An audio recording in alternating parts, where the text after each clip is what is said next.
ಸ್ವಲ್ಪ ತಿಂಗಳುಗಳ ಹಿಂದಿನ ಒಂದಷ್ಟು ವಾಲ್ಮೀಕಿ ನಿಗಮದ ಹಗರಣದ ಬಗ್ಗೆ ನೀವು ನೆನಪಿಸ್ಕೊಳ್ಳೋದಾದ್ರೆ ಏನೆಲ್ಲ ಡೆವಲಪ್ಮೆಂಟ್ ಆಗಿತ್ತು ಅಂತ ಗೊತ್ತಾಗುತ್ತೆ.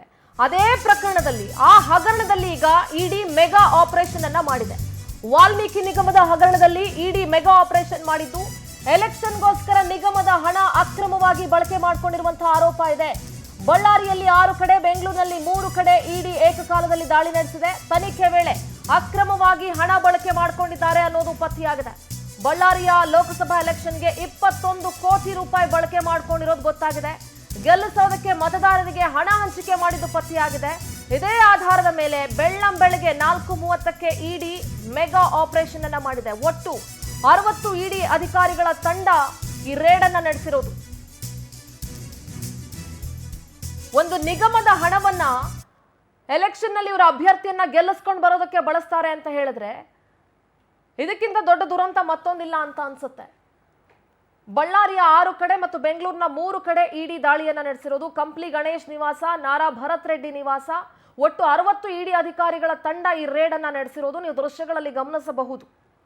ಬೆಳ್ಳಂಬೆಳಗ್ಗೆ ಇಡಿ ಅಧಿಕಾರಿಗಳು ಸ್ಟಾಕ್ ಕೊಟ್ಟಿರೋದು. ನಿಮ್ಮ ರಾಜಕಾರಣಕ್ಕೆ ಒಂದು ಲಿಮಿಟೇಷನ್ಸ್ ಅನ್ನೋದಿರಬೇಕಾಗಿತ್ತು. ಅಭ್ಯರ್ಥಿಯನ್ನ ಗೆಲ್ಲಿಸ್ಕೊಂಡು ಬರೋದಕ್ಕೆ ಲೋಕಸಭಾ ಎಲೆಕ್ಷನ್ ನಲ್ಲಿ ಹಣ ಹಂಚಿಕೆ ಮಾಡಿರೋದು ಪತ್ತೆಯಾಗಿದೆ. ಇದೇ ಆಧಾರದ ಮೇಲೆ ಬೆಳ್ಳಂಬೆಳಗ್ಗೆ 4:30ರ ಸುಮಾರಿಗೆ ಇಡಿ ಭರ್ಜರಿ ಆಪರೇಷನ್ ಮಾಡಿದೆ. ನೋಡಿ, ಶಾಸಕರ ಭವನ ಬೆಂಗಳೂರು, ಇಲ್ಲೂ ಕೂಡ ದಾಳಿ ನಡೆದಿದೆ. ಕಚೇರಿಯ ಒಳಗಡೆ ಕಾಂಗ್ರೆಸ್ ನಾಯಕರಿಗೆ ಶಾಕ್ ಕೊಟ್ಟಿದ್ದಾರೆ ಇಡಿ ಆಫೀಸರ್ಸ್. ಜಾರಿ ನಿರ್ದೇಶನಾಲಯದ ಆಫೀಸರ್ಸ್ ಕಾಂಗ್ರೆಸ್ ನಾಯಕರಿಗೆ ಶಾಕ್ ಕೊಟ್ಟಿದ್ದಾರೆ. ಬೆಂಗಳೂರು, ಬಳ್ಳಾರಿಯಲ್ಲಿ ಏಕಕಾಲಕ್ಕೆ ಅಧಿಕಾರಿಗಳು ದಾಳಿ ನಡೆಸಿದ್ದಾರೆ. ಸುಮ್ಮನೆ ದಾಳಿ ನಡೆಸೋದಕ್ಕೆ ಸಾಧ್ಯ ಇಲ್ಲ. ಮನಿ ಟ್ರಾನ್ಸಾಕ್ಷನ್, ಹಣದ ವಹಿವಾಟು ಇಲ್ಲದೆ ಇದ್ರೆ ಇಡಿ ಎಂಟ್ರಿ ಆಗೋದಕ್ಕೆ ಸಾಧ್ಯ ಇಲ್ಲ. ಸಂಡೂರಿನಲ್ಲಿದ್ದಂತ ಸಂಸದ ಇ ತುಕಾರಾಂ ಅವರ ಮನೆಯಲ್ಲಿ ಶೋಧ ಕಾರ್ಯ ನಡೀತಾ ಇದೆ. ಕಂಪ್ಲಿ ಕ್ಷೇತ್ರದ ಶಾಸಕ ಜೆಎನ್ ಗಣೇಶ್ಗೂ ಕೂಡ ಇಡಿ ಬಿಗ್ ಶಾಕ್ ಕೊಟ್ಟಿದೆ. ಇನ್ನು ಬಳ್ಳಾರಿಯ ನಗರ ಶಾಸಕ ನಾರಾ ಭರತ್ ರೆಡ್ಡಿ ಮನೆ ಮೇಲೂ ದಾಳಿಯಾಗಿದೆ. ಕೂಡ್ಲಗಿ ಕ್ಷೇತ್ರದ ಶಾಸಕ ಶ್ರೀನಿವಾಸ್ ಮನೆಯಲ್ಲೂ ಕೂಡ ಇಡಿ ತಲಾಶನ್ನ ನಡೆಸ್ತಾ ಇದೆ. ನೋಡಿ, ಸದ್ಯ ನೀವು ನಾರಾ ಭರತ್ ರೆಡ್ಡಿ ಅವರ ನಿವಾಸವನ್ನ ಗಮನಿಸ್ತಾ ಇರಬಹುದು. ಅಲ್ಲಿ ಯಾವ ರೀತಿ ಅಧಿಕಾರಿಗಳು ದಾಳಿಯನ್ನ ನಡೆಸಿದ್ರು, ಅಂಡ್ ಅವರ ಭವ್ಯವಾದಂತಹ ಬಂಗಲೆ ಯಾವ ರೀತಿ ಇದೆ. ಅದೇನ್ರಿ ಸ್ಪೆಷಲ್ಲು, ಯಾವುದೋ ಗವರ್ಮೆಂಟ್ ಎಂಪ್ಲಾಯಿ ಮನೆನೇ ದೊಡ್ಡದಾಗಿರುತ್ತೆ, ನಾವು ಒಬ್ಬ ಶಾಸಕನ ಮನೆ ದೊಡ್ಡದಾಗಿರೋದಿಲ್ವಾ ಅಂತ. ಅಫ್ಕೋರ್ಸ್ ಇರಬಹುದು. ಇಲ್ಲಿ ಸಾಕಷ್ಟು ಕೋಟ್ಯಾಂತರ ರೂಪಾಯಿ ಹಣದ ವ್ಯವಹಾರ ನಡೆದಿರುವಂತಹ ಮಾಹಿತಿ ಇಡಿಗೆ ಇರೋದ್ರಿಂದ ನಾರಾ ಭರತ್ ರೆಡ್ಡಿ ನಿವಾಸದ ಮೇಲೂ ಕೂಡ ಇಡಿ ದಾಳಿಯನ್ನ ಮಾಡಿದೆ. ಒಟ್ಟು 60 ಇಡಿ ಅಧಿಕಾರಿಗಳ ತಂಡ ಬಳ್ಳಾರಿ ಹಾಗೆ ಬೆಂಗಳೂರಿನಲ್ಲಿ ಏಕಕಾಲದಲ್ಲಿ ದಾಳಿಯನ್ನ ನಡೆಸಿರುವುದು. ಎಲೆಕ್ಷನ್ಗೆ ವಾಲ್ಮೀಕಿ ನಿಗಮದ ಹಣವನ್ನ ಅಕ್ರಮವಾಗಿ ಬಳಸಿದ್ದಾರೆ ಅನ್ನುವಂತಹ ಗಂಭೀರ ಆರೋಪ ಇದೆ. ಇದೇ ವಿಚಾರದಲ್ಲಿ ನಾಗೇಂದ್ರ ಕೂಡ ಇಡಿಯಿಂದ ಅರೆಸ್ಟ್ ಆಗಿದ್ರು, ಬೇಲ್ ತಗೊಂಡು ಹೊರಗಡೆ ಬಂದ್ರು. ನೋಡಿ, ಕಂಪ್ಲಿ ಗಣೇಶ್ ಅವರ ನಿವಾಸದ ದೃಶ್ಯ ನೋಡ್ತಾ ಇದ್ದೀರಿ. ಒಂದು ಕಡೆ ನಾರಾ ಭರತ್ ರೆಡ್ಡಿ ನಿವಾಸ ನೋಡಿದ್ರಿ, ಇನ್ನೊಂದು ಕಡೆ ಕಂಪ್ಲಿ ಗಣೇಶ್ ಅವರ ನಿವಾಸ ನೋಡ್ತಾ ಇದ್ದೀರಿ. ಒಂದು ಕಡೆ ಕಂಪ್ಲಿ ಗಣೇಶ್ ಅವರ ಫುಟೇಜ್ ವಿಜುವಲ್ಸ್ ಅನ್ನ ನೋಡ್ತಾ ಇದ್ದೀರಿ. ಕೆಲವರಿಗೆ ಈ ಭಾಗದಲ್ಲಿರೋರಿಗೆ, ಬಳ್ಳಾರಿ ಆ ಕಡೆ ಭಾಗದಲ್ಲಿರೋರಿಗೆ ಗೊತ್ತಿರ್ಬೋದು. ಈ ಭಾಗದ ಜನರಿಗೆ ಯಾರಪ್ಪ ಇದು ಕಂಪ್ಲಿ ಶಾಸಕ ಅಂತ ಗೊತ್ತಿಲ್ಲದೆ ಇರ್ಬೋದು. ಅವ್ರ ಫೋಟೋವನ್ನು ನಾವು ಕೂಡ ನೋಡ್ಕೊಂಡ್ಬಿಡಿ. ನಾಗೇಂದ್ರನನ್ನ ಇಡಿ ಪ್ರಕರಣದಲ್ಲಿ ವಶಕ್ಕೆ ಪಡ್ಕೊಂಡಿತ್ತು ಶಾಸಕರ ಭವನ. ಇಲ್ಲೂ ಕೂಡ ಇಡಿ ತಲಾಶನ್ನ ನಡೆಸ್ತಾ ಇದೆ.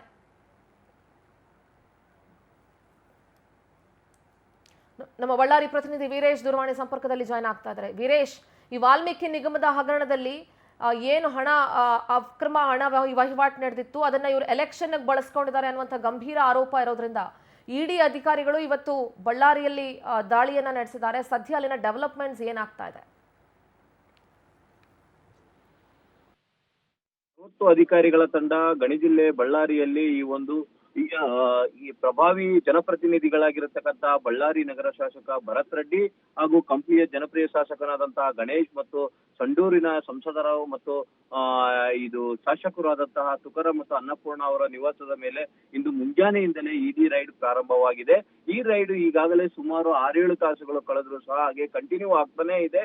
ಇಲ್ಲಿ ಮತ್ತೊಂದು ವಿಚಾರ ಏನಂದ್ರೆ ಈ ಒಂದು ಬಳ್ಳಾರಿ ನಗರ ಶಾಸಕರಾಗಿರತಕ್ಕಂತಹ ಭರತ್ ರೆಡ್ಡಿ ಅವರು ಶ್ರೀ ರಾಘವೇಂದ್ರ ಎಂಟರ್ಪ್ರೈಸಸ್ ಅಡಿಯಲ್ಲಿ ಸಾಕಷ್ಟು ವ್ಯವಹಾರಗಳು ಎಕ್ಸ್ಪೋರ್ಟ್ ಇಂಪೋರ್ಟ್ ಇರೋದ್ರಿಂದಾಗಿ ಈ ಒಂದು ದಾಖಲೆಗಳನ್ನು ಪರಿಶೀಲನೆ ಮಾಡಲಿಕ್ಕೆ ಸ್ವಲ್ಪ ತಡ ಆಗ್ತಿದೆ ಎಂದು ಬಲ್ಲ ಮೂಲಗಳಿಂದ ತಿಳಿದು ಬಂದಿದೆ. ಅದೇ ರೀತಿಯಾಗಿ ಗಣೇಶ್ ಅವರ ಒಂದು ನಿವಾಸದ ವಿಚಾರಕ್ಕೆ ಬಂದಾಗ ಗಣೇಶ್ ಅವರ ನಿವಾಸದಲ್ಲಿ ಯಾವುದೇ ರೀತಿಯಾದಂತಹ ಬಂಗಾರ ಮತ್ತು ದಾಖಲಾತಿಗಳು ದೊರೆತಿಲ್ಲ. ಆದರೂ ಸಹ ಮೌಖಿಕವಾಗಿ ಏನ್ ಹೇಳ್ತಾರೆ ಅನ್ನತಕ್ಕಂತಹ ಉತ್ತರವನ್ನು ಪಡೆಯುವಂತಹ ಪ್ರಯತ್ನ ಇಡಿ ಅಧಿಕಾರಿಗಳು ಮಾಡ್ತಿದ್ದಾರೆ ಎಂದು ಮೇಲ್ನೋಟಕ್ಕೆ ತಿಳಿದು ಬಂದಿದೆ. ಇನ್ನು ಸಂಡೂರಲ್ಲಿ ಸಹ ಗಮನಿಸಿದಾಗ ಈ ಒಂದು ತುಕಾರಾಂ ಮತ್ತು ಅನ್ನಪೂರ್ಣ ಅವರು ಈ ಶಾಸಕರು ಮತ್ತು ಸಂಸದರು ಒಂದೇ ಮನೆಯಲ್ಲಿ ಇದ್ದಾರೆ. ಅವರಿಬ್ಬರು ಸಹ ಹಲವಾರು ಗಣಿ ಕಂಪನಿಗಳಲ್ಲಿ ಹೂಡಿಕೆ ಮಾಡಿರುವುದು ಸಹ ಮೇಲ್ನೋಟಕ್ಕೆ ಕಂಡು ಬರ್ತಿದೆ. ಅದನ್ನು ಪರಿಶೀಲಿಸುವ ಕಾರ್ಯ ಮತ್ತು ಅದನ್ನು ದೃಢಪಡಿಸುವಂತಹ ಕಾರ್ಯಕ್ಕೆ ಈ ಒಂದು ಇಡಿ ಸಂಪೂರ್ಣವಾಗಿ ಪರಿಶೀಲನೆ ಮಾಡುವಂತಹ ಕಾರ್ಯಕ್ಕೆ ಕೈ ಹಾಕಿದೆ. ಇದೆಲ್ಲದರ ಬೆಳವಣಿಗೆಗೆ ಮುಖ್ಯ ಕಾರಣ ಎಂದು ಗಮನಿಸಿದಾಗ ಈ ರಾಜ್ಯದಲ್ಲಿ ಈ ಒಂದು ಎಂಪಿ ಚುನಾವಣೆಯ ಸಂದರ್ಭದಲ್ಲಿ ರಾಜ್ಯ ನಾಯಕರ ಆದೇಶದ ಮೇರೆಗೆ ಈ ಒಂದು ಬಳ್ಳಾರಿಯ ನಾಯಕರು ಚುನಾವಣೆಯನ್ನು ಮಾಡಿದ್ರು. ಆ ಚುನಾವಣೆಗೆ ಎಸ್ಟಿ ನಿಗಮದ ಹಣವನ್ನು ದುರ್ಬಳಕೆ ಮಾಡಿಕೊಂಡಿರುವುದೇ ಇದಕ್ಕೆಲ್ಲ ಕಾರಣ ಎಂದು ಗೊತ್ತಾಗ್ತಿದೆ. ಈ ಹಿಂದೆಲೇ ಈ ಮುಖ್ಯವಾದಂತಹ ಕಿಂಗ್ ಪಿನ್ ಎಂದು ಈಗ ಹಗರಣದ ಕಿಂಗ್ ಪಿನ್ ಎಂದೇ ಬಿಂಬಿತವಾಗಿದ್ದಂತಹ ನಾಗೇಂದ್ರ ಅವರು ಈಗಾಗಲೇ ಈ ವಿಚಾರದಲ್ಲಿ ಜೈಲು ಶಿಕ್ಷೆಯನ್ನು ಅನುಭವಿಸಿ ಬಂದಿರುವುದು ಬಳ್ಳಾರಿ ಮತ್ತು ರಾಜ್ಯದ ಜನತೆಗೆಲ್ಲ ಗೊತ್ತಾಗಿದೆ. ಇಲ್ಲಿ ಕೇವಲ ಬಳ್ಳಾರಿಯ ಚುನಾವಣೆಗೆ ಅಷ್ಟೇ ಅಲ್ಲದೆ ಈ ಒಂದು ತೆಲಂಗಾಣ ಚುನಾವಣೆಗೂ ಸಹ ಎಸ್ಟಿ ನಿಗಮದ ಹಣವನ್ನು ರಾಜ್ಯ ನಾಯಕರ ಆದೇಶದ ಮೇರೆಗೆ ಇಲ್ಲಿಂದಾನೇ ವರ್ಗಾವಣೆ ಮಾಡಲಾಗಿದೆ ಅನ್ನತಕ್ಕಂತಹ ಹಣಕಾಸಿನ ವ್ಯವಹಾರವು ಹೆಚ್ಚಿನ ಪ್ರಮಾಣದಲ್ಲಿ ಕಂಡು ಬಂದಿರುವುದರಿಂದ ಈ ಒಂದು ಇಡಿ ರೈಡ್ ಆಗಿರುವುದು ಆಗಿದೆ ಎಂದು ಈ ಬಲ್ಲ ಮೂಲಗಳಿಂದ ತಿಳಿದು ಬರ್ತದೆ. ಸಿಂಧೂರ 87 ಕೋಟಿ ರೂಪಾಯಿಗಳನ್ನ ವಿವಿಧ ಅಕೌಂಟ್ಗಳಿಗೆ ಟ್ರಾನ್ಸ್ಫರ್ ಮಾಡಲಾಗಿತ್ತು. ನಿಗಮದ ಹಣವನ್ನ, ವಾಲ್ಮೀಕಿ ನಿಗಮದ ಹಣವನ್ನ. ಈಗ ಕಂಪ್ಲಿ ಗಣೇಶ್ ಇರಬಹುದು, ನಾರಾ ಭರತ್ ರೆಡ್ಡಿ ಇರಬಹುದು, ಅವರ ನಿವಾಸಗಳ ಮೇಲೆ ಏನೀಗ ಇಡಿ ದಾಳಿ ಮಾಡಿ ಒಂದಷ್ಟು ದಾಖಲೆಗಳ ಪರಿಶೀಲನೆಗೆ ಇಳಿದಿದೆ. ಏನಾದ್ರೂ ನೋಟಿಸ್ ಕೊಟ್ಟು ಮತ್ತೆ ವಿಚಾರಣೆಗೆ ಕರೆಯುವಂತ ಸಾಧ್ಯತೆ ಇದೆಯಾ ಆ ಶಾಸಕರನ್ನ, ಅಥವಾ ಯಾರನ್ನಾದ್ರೂ ವಶಕ್ಕೆ ಪಡ್ಕೊಳ್ಳುವಂತ ಸಾಧ್ಯತೆ ಏನಾದ್ರೂ ಇದೆಯಾ? ಹೇಗೆ? ಯಾಕಂದ್ರೆ ಇಡಿ ದಾಳಿ ಆಗಿದೆ ಅಂದ್ರೆ ಖಚಿತ ಮಾಹಿತಿಯ ಮೇರೆಗೆ ದಾಳಿಯನ್ನ ನಡೆಸಿರ್ತಾರೆ. ನಾವು ಗಮನಿಸಬೇಕಾದಂತ ವಿಚಾರ, ಇದರಲ್ಲಿ ಕಿಂಗ್ ಪಿನ್ ಆಗಿದ್ದಂತಹ ನಾಗೇಂದ್ರ ಅವರು ಈಗಾಗಲೇ ಜೈಲಿಗೆ ಹೋಗಿ ಬಂದ್ರು, ಬೇಲ್ ಆಯ್ತು. ತದನಂತರ ಇವರು ಸಚಿವ ಸ್ಥಾನವನ್ನು ಕಳೆದುಕೊಂಡು ಕೇವಲ ಶಾಸಕರಾಗಿ ಮಾತ್ರ ಇದ್ದಾರೆ.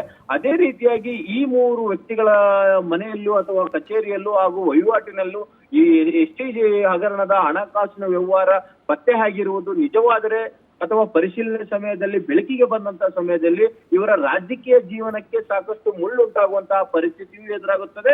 ಅದೇ ರೀತಿ ಅದು ಮಹತ್ವವನ್ನು ಪಡೆದುಕೊಂಡಂತಹ ಸಮಯದಲ್ಲಿ ಮುಂದಿನ ದಿನಮಾನಗಳಲ್ಲಿ ಇವರಿಗೆ ಬೇಕಾದಂತಹ ಈ ಒಂದು ಕಾನೂನಾತ್ಮಕವಾದಂತಹ ಒಂದು ನಡೆಯನ್ನು ಪಡೆದುಕೊಂಡಾಗ ಇವರು ಅರೆಸ್ಟ್ ಆಗ್ಬೋದು. ಇವರಿಗೆ ಯಾವುದೇ ರೀತಿಯಾದಂತಹ ನೋಟಿಸ್ ಸಹ ಸಂಬಂಧಪಟ್ಟ ಈ ಒಂದು ಇಲಾಖೆಯಿಂದ ಕಳಿಸುವಂತಹ ಕಾರ್ಯವೂ ಆಗ್ಬೋದು ಎಂದು ಯಾರಾದ್ರೂ ಸಹ ಊಹಿಸಬಹುದಾದಂತಹ ಒಂದು ವಿಚಾರ ಆಗಿದೆ. ಸಿಂಧೂರ, ಓಕೆ, ಥ್ಯಾಂಕ್ ಯು ವೀರೇಶ್ ನಿಮ್ಮೆಲ್ಲ ಕಂಪ್ಲೀಟ್ ಮಾಹಿತಿಗಾಗಿ.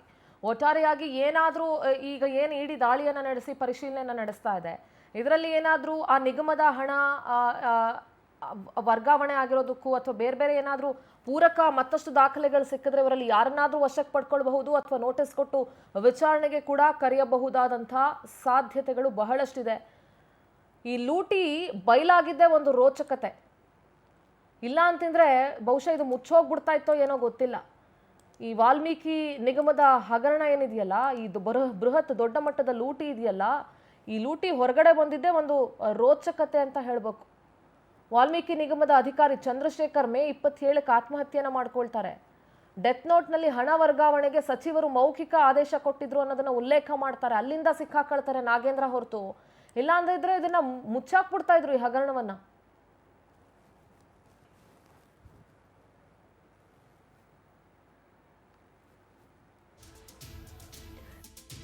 ನಿಗಮದ ಹಣವನ್ನ ಅಕ್ರಮವಾಗಿ ಬಳಕೆ ಮಾಡಿರುವಂತಹ ಆರೋಪ ಇದೆ.